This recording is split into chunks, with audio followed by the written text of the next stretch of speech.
Evo nas tu s timom iz Imaga koji su večeras dobili toliko nagrada. Ja mislim da jedva da dovoljno ruku imaju u timu za sve njih. Pa u čemu je vaša tajna? Moram to prvo valjda pitati.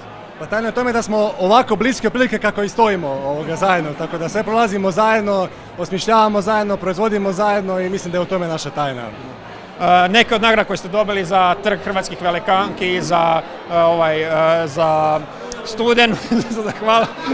Za HT. Da, dok smislim sve za Hrvatski Telekom, da. Jer ima neka koja vam je bila posebno draga, neka kampanja koja vam je bila, koja se istaknula po nečem? Pa teško je izdvajati nagrade, nama su to sve jako važni klijenti. Ja bih samo možda izdvojio nagradu Samaritanac za velikanke koja ima jedan posebnu društvenu odgovornost, jel?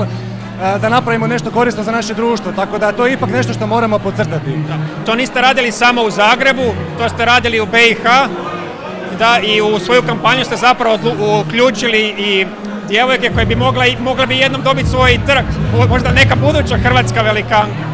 Pa tako je, jako se puno kampanja zapravo obraća potrošačima, ali mi moramo znati da naša publika nisu samo potrošači, nego i budući zapravo sudionici našeg društva, za koje mi isto radimo društveno odgovorne kampanje. Da. I dio govora, to moram istaknuti, na pozornicu je zašla vaša najmlađa klijentica, mislim da ste rekli, pa mora par riječi o njoj biti.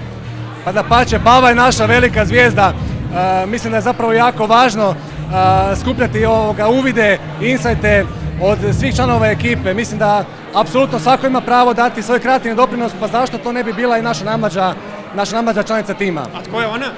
Ona je kćerka od naše klijentice. Super. Čestitam na nagradama, hvala vam puno i sretno dalje. Hvala lijepo.